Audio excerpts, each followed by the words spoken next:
이거 많이 하는 거 아니에요? 많이 하면 좋은 거 아니에요? 아니 여기 한 3번째 하는 거 같아요. 진짜요? 그럼 가릴까요 이거? 무슨 말이에요? 1차 집단, 2차 집단 다 세 번째라면서. 그 정도 한거 같은데. 그러니까 저희 사회조직도 다 했는 거죠. 다 했어? 관료제 들어가는 거. 관련제 들어가면 돼? 그럼 선생님 녹화를 못했던 것 같으니까 선생님 녹화 좀 하고 계시죠? 아 복습 같이 하자.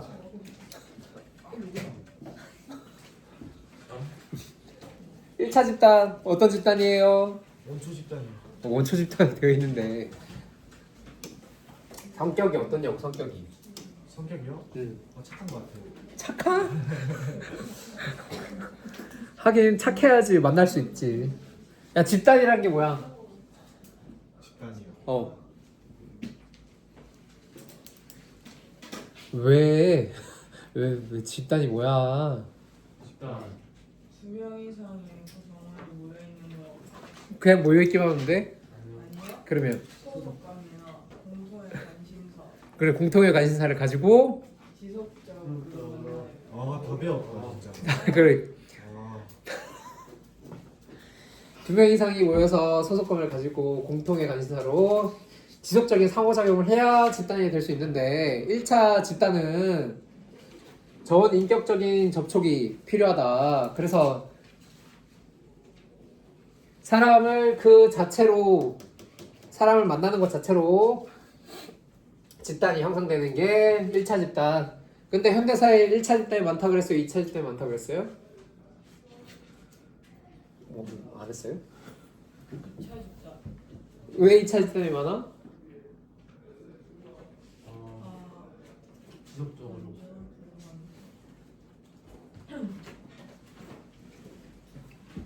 옛날에는 사람 자체가 만나면 사람들과 가족을 형성하고 뿌리 사회를 형성하고 친족을 형성하면 그거 자체로 할 수 있는 게 많아지고 그게 하나의 사회의 기준이었는데 현대 사회로 오면서 이촌향도 뭐 이런 거 들어봤죠 중학교 때. 도시에 오면 친구들이 많아요. 내 가족들이 많아요. 적어요. 저거요. 적으니까 내 목표를 달성하기 위해서는 사람을 수단 삼아 만나는 경우도 많아졌겠어요? 적어졌겠어요? 사람을 수단 삼아 만나는 경우가 많아졌겠죠. 그래서 2차 집단 그 수가 증가하고 있다. 그리고 그런 것도 했죠. 1차 집단과 2차 집단의 성격을 모두 갖고 있는 경우도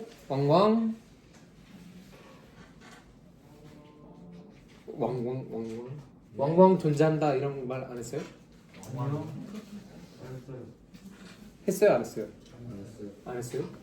1차 집단이랑 2차 집단이랑 이 같은 성격을 가지고 있는 집단을 막 명확하게 구별하기보다 2차 집단을 과학지향적으로 만났는데 만나고 보니까 같이 1차 집단적 성격을 띠게 되는 경우도 많아져서 현대 사회에서는 1차, 2차 구별의 의미를 알아주는 게 좋지 1차, 2차 집단에 속하는 게 무엇이냐 이런 것들이 중요한 것보다는 성격을 이해하는 것이 더 중요하다 뭐 이런 식으로 얘기를 해요. 지금 할게요 여러분들. 왜 이런 말이 나오겠어. 2차 집단 회사에 갔어. 회사에 가면은 일만 하면 되는 거야? 네. 아니야. 진짜 만약에 가서 일만 하잖아? 그러면은 사회성이 부족하네. 뭐 좀 너무 내향적인 것 같네. 뭐 이러면서 이런 얘기는 한다니까. 회사에 일하러 가서 일만 하는 게 문제가 아니라 그 안에서도 같이 사람들끼리 소개도 하고 선배님 후배님 이끌어주고 이런 일들이 일어나게 된다고. 2차 집단 내에서도 1차 집단 성격을 띠게 되는 경우가 많다고. 그러다 보면은 저 인간이랑은 내가 이 회사를 같이 못 살겠다 막 이런 경우 발생하겠어요 안 하겠어요? 왜요? 한다고. 그건 1차 집단 성격이잖아. 저 인간의 저 원래 일을 하려고 만났음에도 불구하고 그런 경우가 발생한다. 자 넘어갑시다. 그래서 테니에스의 결합 의지에 따른 분류, 공동사회, 이익사회 이 분류 뭐 더 중요하다 뭐 이런 얘기는 안 했나요? 네.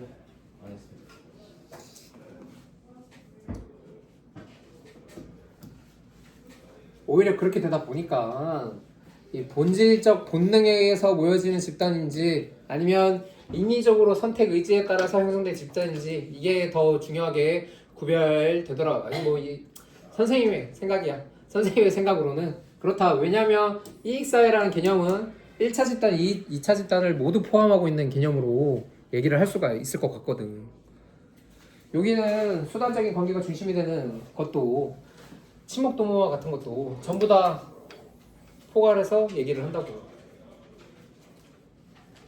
그렇지만 공동사회는 그렇지 않죠. 본능적인 만남 그 자체.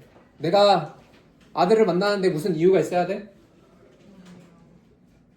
그냥 그 만남 자체가 목적이고 그 만나는 시간 자체가 그냥 목적인 거라고. 그렇게 형성되는 거는 진짜 가족이나 친족들. 설날에 할아버지 할머니 만나러 가는 것 자체가 목적이죠. 부수적으로 설날 세뱃돈이 따라올 뿐 사실 만나는 게 목적이잖아. 뭐 그래서 이익사회인지 공동사회인지 여부가 뭐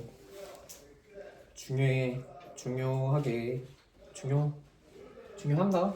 뭐 여러분들 다 잘 할 수 있을 거라고 또 생각을 합니다. 이렇게 지금 지루한 반응인 거는 다 알고 있기 때문에 그런 거죠. 네. 네. 자, 소속감 요무에 따라서 내가 속해 있으면 어때?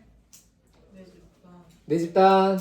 속해 있지 않으면 외 집단. 근데 속해 있을 뿐만 아니라 소속감도 가지고 있어야 돼. 속해 있지 않고 적대감을 가져야 되고. 그래서 굳이 따지면 속해 있는 여부랑 소속감이 있어야 된다. 그리고 준거 집단은 소속 집단, 내 집단과 일치할 때 좋은 점이 뭐라고 그랬어요? 만족감이 높아요.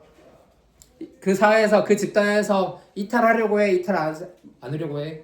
잘하지 않으려고 해요. 네, 그런 장점이 있겠죠. 네. 장점이라고 생각해요, 근데. 네. 네.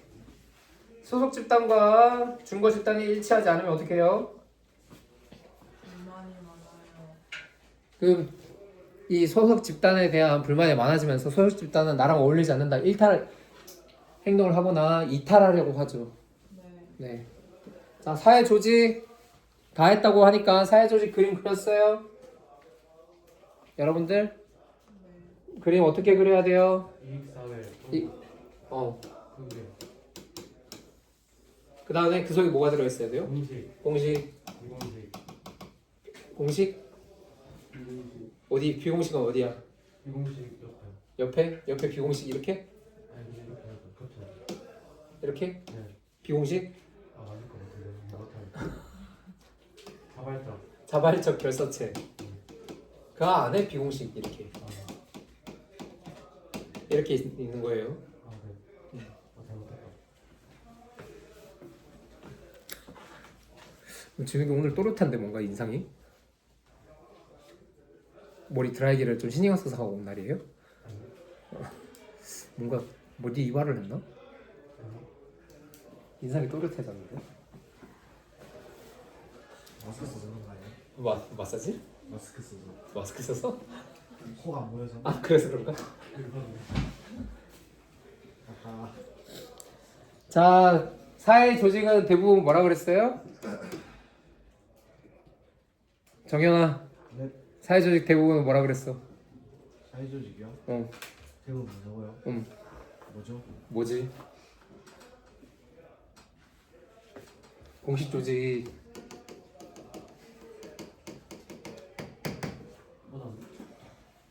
했어요, 안 했어요? 저안 그랬는데. 안 적었어요? 아니 그림 그려주시면 안 그랬어요. 너 다 잘했잖아. 거기 자발적 결사체만 적으면 돼. 자발적 결사체 안에 비공식.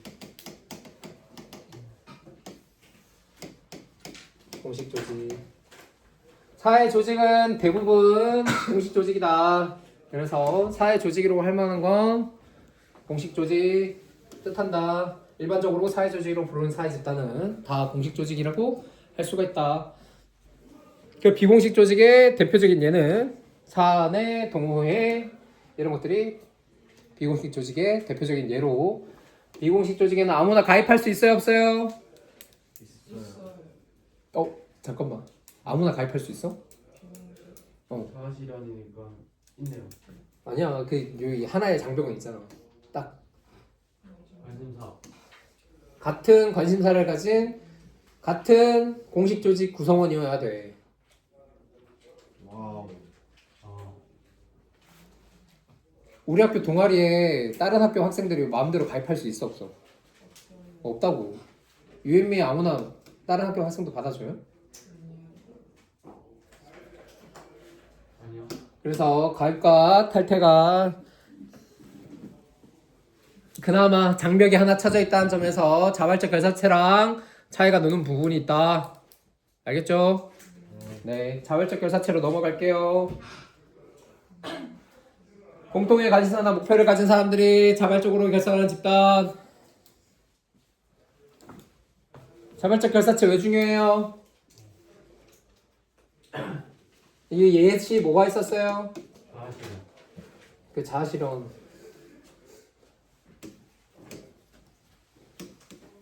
아니, 종료, 친목 집단, 이익 집단, 시민단체. 자발적 결사체의 종류 세 가지 있는 거 잘 기억하고. 복습은 복습인데 복습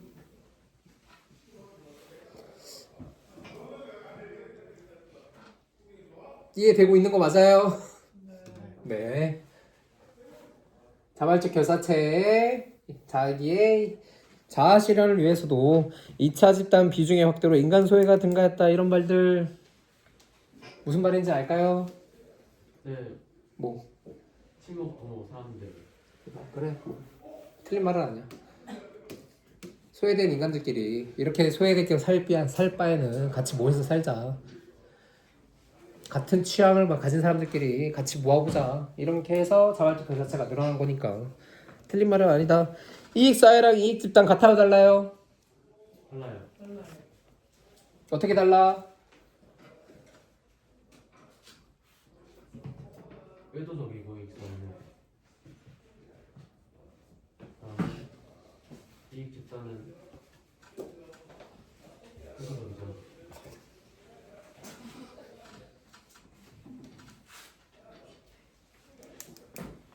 이익 사회는 의도적. 이고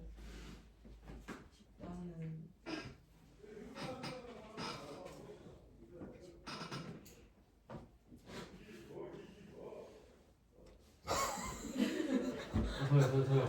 다른 것 같아요. 뭐? 이익 사회는 네. 이익 집단보다 큰 개념이에요. 일단 이익 사회는 의도적이고 선택 의지에 기초하여서 있는 건데 그 중에서 사람들이 모인 그런 집단이 이익 집단이 있는데 이익을 증진하기 위해서 만들어. 뭐 완전 틀린 말은 아니긴 한데 뭐 또 완전 100% 맞냐 그러면 또 약간 애매한 95점이라고 합시다. 자, 이익사회는 아까 공동사회랑 이익사회 이렇게 나눴을 때 결합 의지에 따라서 본능적으로 의지에 만나는 것 자체가 집단에 형성되는 원인이냐 아니면은 인위적으로 인간의 어떤 선택에 따라서 모이는 집단이냐 이렇게 할 때 이익사회라고 얘기를 한다. 그래서 이익사회가 더 큰 넓은 개념인 건 맞다. 그 이익집단은 아까 그 그림에서 여기에 해당하는 시민단체, 이익집단, 그리고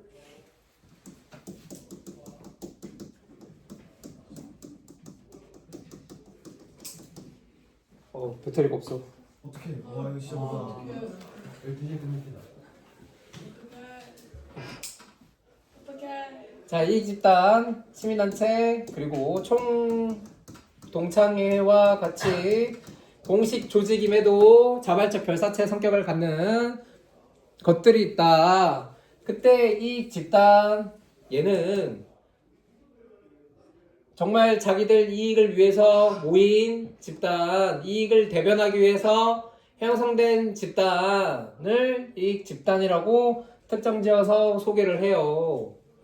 그래서 그 예시가 될 만한 이익 집단의 예시 뭐가 있었어요? 변호사, 의사. 협회, 의사, 조사회. 그러니까 연협, 의협 이런 얘기 들어봤어요? 네. 뭐 이제 의대 지원한다 그러면 의사협회에서 막 반대하잖아. 네. 자기 이익을 수호하기 위해서 직군별, 기능별 모임을, 집단을 형성했으면 그것을 이익 집단이라고 얘기를 한다고. 미용실 협회, 전국의 별의별 협회들 다 있어요. PC방 협회도 있고. 이익 집단과 이익 사이 어떻게 다른지 알겠죠? 네. 네. 그래요. 고개라도 끄덕여줘서. 뭘? 전원이 꺼졌어. 유진이 오고.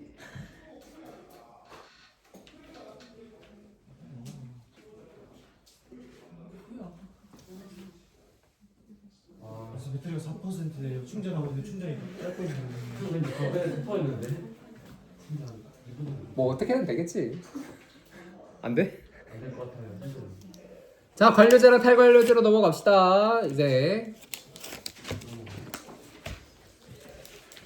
조직을 만들면 조직을 어떻게 운영해야 돼? 잘. 조직을 효율적으로 업무 목표 달성을 위해서 네. 운영을 해야 되겠죠.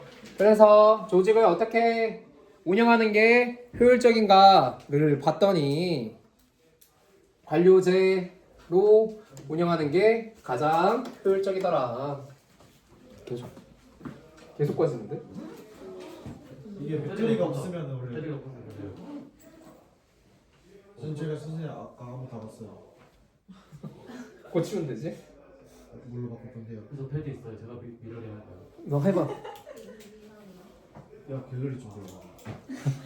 그럼 저번에 셀카 개만할 것 같아. 진짜. 귀엽다. 잠시만요 선생님. 진짜 갤러리가 멋있을 것 같은데 저 장난할게요.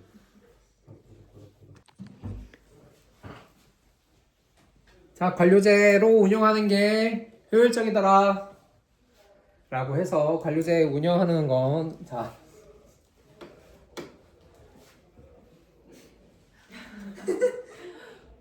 아니 잠시만 저 알람 올리면 안 돼요? 그 빨리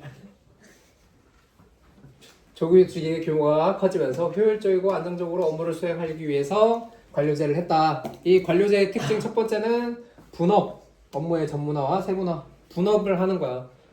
잘게 쪼개서 업무를 맡은 사람들을 나눠서 정해놓고 같은 일을 여러 사람이 중복해서 같이 힘을 합쳐서 하기보다는 구성 간 업무의 중복을 피하고자 한다. 분업을 시도했다.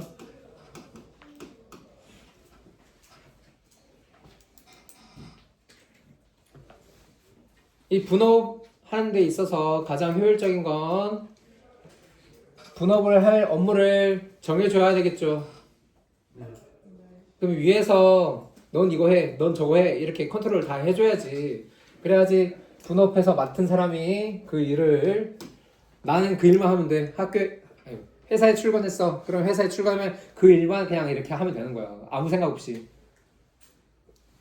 네. 그래서 위에 권한과 책임에 따른 위계 서열화 이런 말이 나오는 게 사장을 꼭대기로 해서 지시한 걸 그대로 수행하고 이런 식으로 의사 결정이 이루어지는 더라. 그럼 사장은 실제 업무를 수행해요, 안 해요? 안 하고 지시와 명령으로 그리고 명령 내린 것에 따른 명령을 내릴 수 있는 권한을 가지고 있고 명령을 내린 것에 따른 책임을 지는 존재를 한다고. 이 사람 말단이 책임져 안 져? 이 사람은 그냥 시킨 거 했지.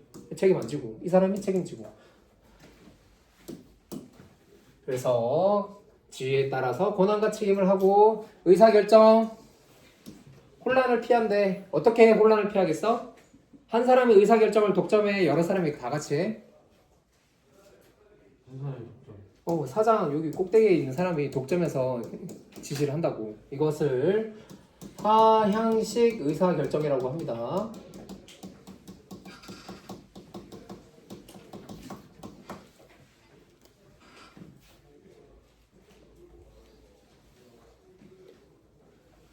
자, 그래서 마지막에 있는 사람들이 일을 수행하는데 이 사람이 일을 잘 못하는 것 같아. 그러면 이 사람은 빼면 되죠. 빼고 다른 사람을 끼워놓고 다시 잘 돌아가게 하면 되는데 그렇게 업무하는 걸 매뉴얼화 해놨다. 업무를 어떻게 해야 되는지 문서로 다 적어놔. 그러면은 사람이 와서 문서를 보고 문서대로 일을 하면 되는 거죠. 자기가 고민할 필요가 있어요, 없어요? 업무를 할 때? 업무를 할 때 고민할 필요 별로 없죠? 그래서 자의적인 판단이나 사적인 이해관계를 배제한다. 근데 이러다 보니까 어떤 문제가 발생하겠어? 개인이 업무를 수행함에 있어서 업무를 좀 더 효율적으로 하고 싶어. 그래도 효율적으로 하는데 업무를 개선하고 싶어. 개선할 수 있어요, 없어요? 개선할 수는 없다. 효율성, 창의성 발휘를 할 수 없는 상황으로 간다.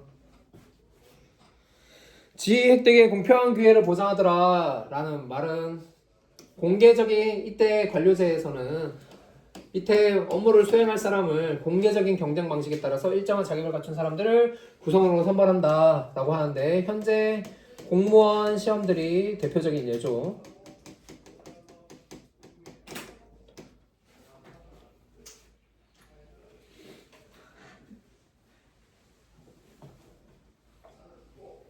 그래서 공무원이 관료제의 대표적인 자리처럼 남아져 있고 공무원은 성과를 통해서 보상을 받나요? 아니면 우리 보상은 뭐에 따라 주어진다 그랬어?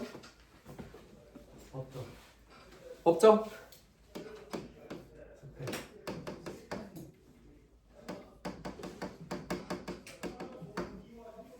이런 거 떠올라져요? 네.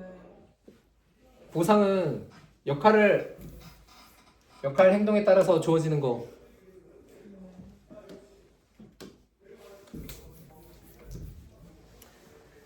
자, 결과적으로 무슨 말이냐면 원래는 역할 행동을 잘 하면 보상이 주어지거나 제재가 가해지거나 이런 게 결정되는 게 우리가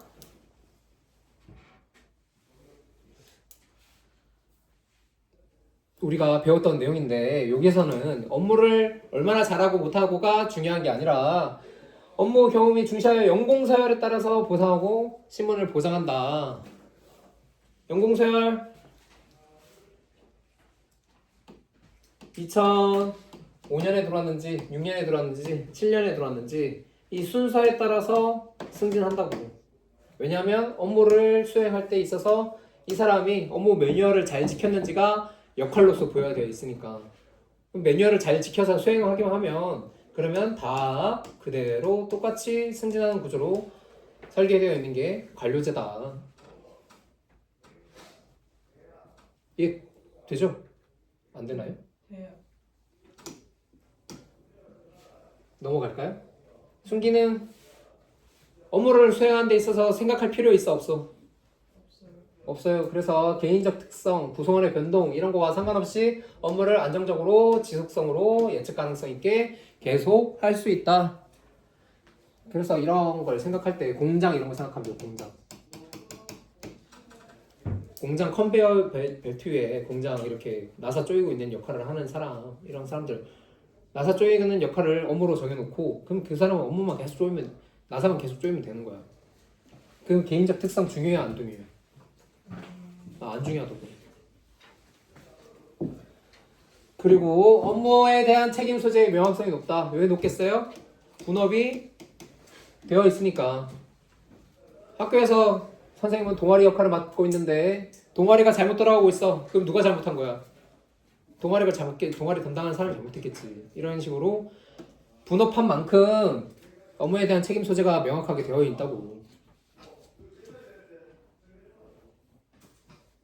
되나요, 이해? 이해가 필기를 다른 식으로 할까요? 이거 다 하고 하려고 했는데 이렇게 하다 보면은 이 역기능이 발생하겠죠. 역기능. 네. 어떤 역기능이 발생하겠어? 목적 정치 현상이 나타난다. 네. 그냥 업무를 잘하도록 역할을 부여받았어. 그러면 업무를 잘 하는 거는 문서에 따라서 시킨 일을 하는 게 제일 잘하는 거지. 관료제 하에서는. 네. 그래서 문서에 따라서 시킨 일만 하다 보면 결과적으로 본래 목적이 뭐야? 만약 회사로 치면은 회사의 본래 목적은 이윤 추구가 본래 목적이지 않아요? 회사의 본래 목적은 이윤 추구인데 실제로 업무를 수행하는 사람들은 이윤을 추구하는 목적을 추구하기보다 문서에 잘 따르는 걸 수행하기에 바빠지게 된다. 네. 아, 네. 이거는 수단이었잖아. 네. 이렇게 해야지 이윤 추구하는데 극대화할 수 있을 거라고 생각한 수단이었는데 수단이 목적이 되어버렸다고. 문서가 수단이 목적 자리를 차지하게 돼버리는 목적 전치 현상이 나타나게 된다. 네. 여러분들 기분이 특별히 나쁜 일 없죠? 즐거운 토요일, 토요일은 아니지만 즐거운 금요일 맞아요? 네. 뭔가 근데 기분이 별로 막 해피해 보진 않네. 9분 남았어요. 뭐라고? 18분 남았어요. 그래서 네, 18분이 남았어요. 알았어, 빨리 할까? 아, 네. 자, 그렇게 해서 엽기는 조금만 올라가 봅시다. 이윤을 추구하려다 보면은 구성원 개인이 효율을 발휘하는 경우도, 자율성과 창의성을 발휘할 수 있는 경우도 있어야 되는데 창의성 아까 발휘할 수 있었어 없었어? 없어요. 없죠. 업무 매뉴얼에 정해진 것만 해야 된단 말이야. 그래서 인간 소외가 발생할 수 있다라는 거, 인간 소외 또 나오는데 뭐 여러분들 인간 외롭다 이렇게 생각하고 그냥 넘어가면 될 것 같습니다. 왜? 이렇게 넘어가지 말까요? 아니요. 자, 경직된 유연하게 대처하기 곤란하다. 회사 업무를 수행하다 보면 말단은 직원들이 이 변화하는 사회에 맞춰서 유연하게 대처해야 될 사항도 있는데 문서만 중요하다 보면 그러면 문서에 모든 것들을 다 적을 수 없잖아. 위기 상황은 어떻게 한다 이런 것들 다 할 수 없는 그런 경우에 유연한 대처가 어려운 경우가 있고 연공사회에 따른 보상이 불려오는 또 역기능도 있겠죠. 내가 잘하든 못하든 내 기수가 중요하잖아. 여러분들 고등학교 1학년, 고등학교 2학년, 고등학교 3학년 이렇게 진급한 것도 어떻게 보면은 연공사회에 따라서 진급한 거란 말이야. 네. 근데 고등학교 3학년이 될 때 여러분들 뭐 특별히 노력했어요 안 했어요? 안 안 했어요. 했어요. 뭐 그냥 이제 정해진 학교의 업무에 그냥 절차에 충실히 그냥 따르기만 했죠. 네. 만약에 시험을 통과해야 된다고 생각을 해봐. 그러면 좀 더 여러분들이 고3에 진짜 실질적으로 수학 능력을 시험을 칠 수 있는 갈정이요. 시험을 칠 수 있는 그런 능력이 됐냐고 이렇게 생각을 해보라고. 그럼 고3이 된 사람들 안 되면 다 진급 누락 이렇게 시킨다고 생각하는 게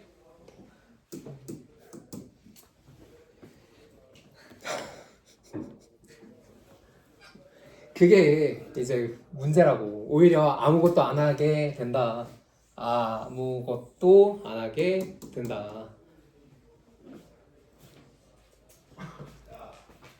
됐어요? 네. 그러면 이런 문제들 고치고 싶어요? 안 고치고 싶어요? 고치고 싶어요. 그럼 효율적으로는 해야 되겠죠. 네. 장점은 살리고 고치긴 고쳐야 되겠다. 그래서 고치려고 하는 새로운 조직 형태의 탈관료제가 등장한다. 사회 변동에 유연하게 대처하기 좋았어? 어려웠어? 그냥 관료제는? 없었어요. 그래서 유연한 대처를 해야 할 필요성이 늘어났다. 그리고 새로운 의사결정 구조. 아까는 어떤 의사결정 구조였어요? 숙련도 중심. 아니 아까 의사결정 위에 가서 필기 안 했어요? 하양식. 그래, 하향식 사장이 명령해서 시키는 대로 해야 되는데 새로운 의사결정 구조를 갖는 조직 형태가 굉장히 가능해지더라. 뭐 이렇게 얘기를 하는 게 상향식 의사결정 구조.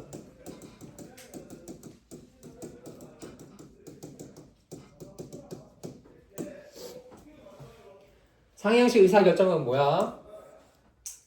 업무를 담당하는 사람이 급격한 사회 변동을 맛봤어. 이거 바뀌어야 될 것 같아요. 라고 위에 전달해. 그럼 위에 전달하는 사람이 그렇게 해야 돼? 오케이 승인 이렇게 하면 다시 바로 업무를 담당하는 사람이 원하는 대로 업무를 수행할 수 있게 해주는 게 상향식 의사결정 구조다. 그래서 이건 하향식이고 이건 하향식이라고. 이렇게 바꿔. 이렇게. 그렇지.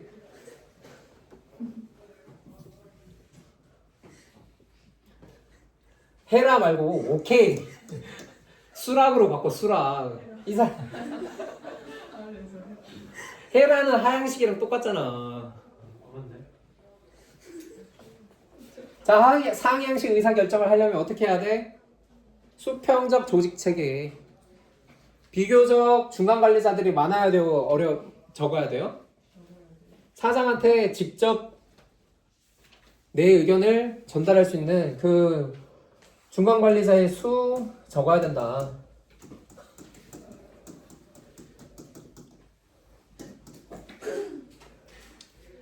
구성원에 참여할 때 다시 한번 상향식 의사결정 그 말 하고 있는 거고, 중간관리 차승 단소 의사결정 단계 축소 이렇게 하는 게 전부 다 업무 담당자가 상향식 의사결정을 할 수 있게 해주는 거죠. 그리고 여기에서 또 차이점, 능력에 따라서 업적에 따라서 보상이 이루어진다. 성과에 따라서 보상이 이루어진다.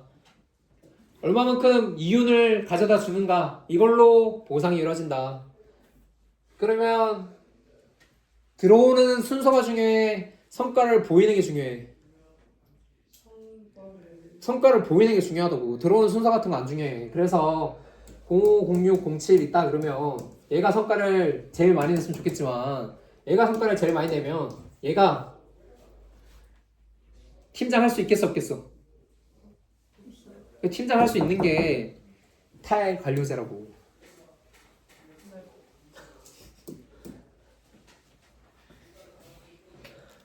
어떻게든 수업을 끌어들이고 싶어요? 끌어드릴까?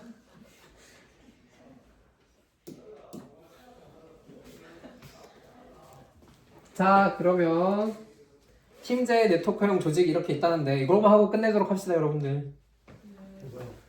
관료제라 타일 관료제라 조직 형태,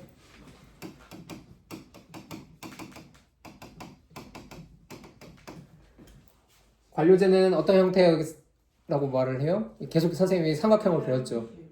그래서 조직 형태가 피라미드형이다 이렇게 얘기를 해요. 삼각형.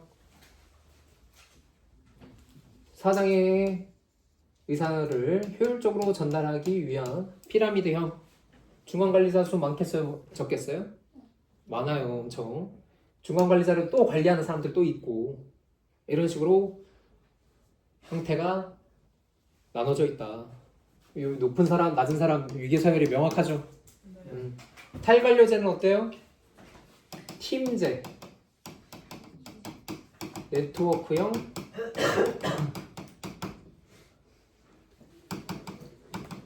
조직 이렇게 얘기를 하는데, 결과적으로 팀제라고 하는 거는 묶어서 여기 사장이 있으면 바로 직속 팀, A팀, B팀, C팀 묶어서 팀원 구성원이랑 사장이랑, 피라미드는 피라미드인데 중간관리사 수를 대폭 압축시켜놓고 줄여놓고 팀원하고 사장 간의 거리를 극단적으로 좁혀놓은 형태가 팀제라고 하면 될 것 같아요. 그러면 이 팀원 구성원들 간에는 수평적이 아니야. 얘네들은 수평적으로 의사결정을 한다고.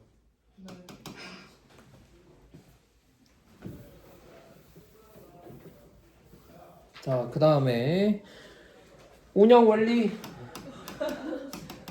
끝낼까요?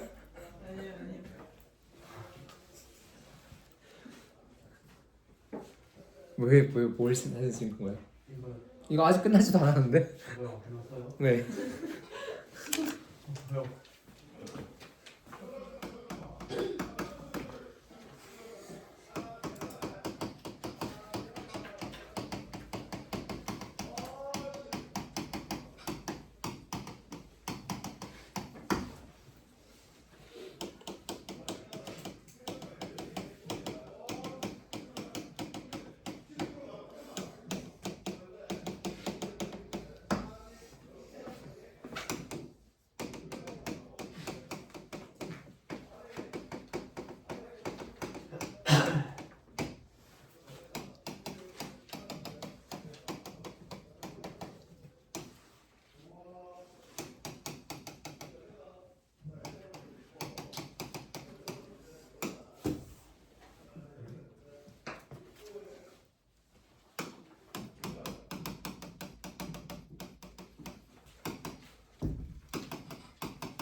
뭐 여러분들 다 있는 내용이긴 한데 정리를 해서 한 표로 표준으로 만들면 이런 식으로 표로 나타낼 수 있을 것 같다.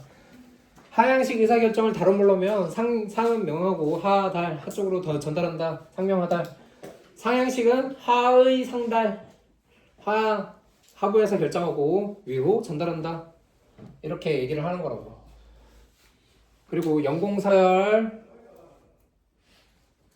근속 연수에 따라서 호봉제 이런 말 들어봤으면 바로 그게 관료제로 돌아가는 모습이다.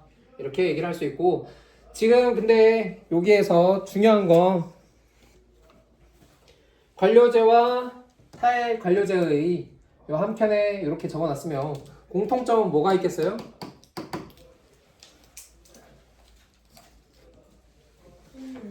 그런 효율성. 어쨌든 효율성을 추구하기 위해서 조직 운영을 효율적으로 운영하기 위해서 탈관료제도 시도하고 관료제도 하는 거고, 그리고 전부나 문서, 여기 문서 적혀 있다고 여기 자율성과 창의성, 유연성 이런 거 얘기한다고 문서 중요성 없는 건 아니다고. 탈관료제라고 하더라도 규칙과 규범 있겠어요? 없겠어요? 있겠지. 네. 그거 문서로 적혀 있을 거라고. 구성원들의 전문화도 중요하다고.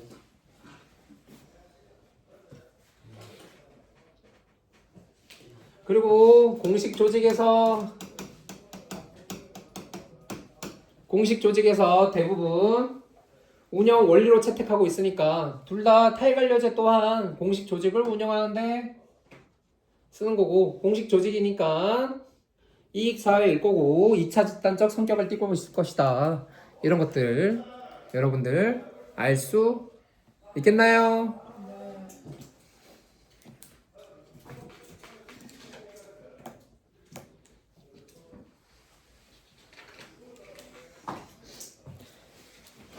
관료제는 분업화를 통해 전문성을 무시한다. 이렇게 하면 맞아요? 틀려요?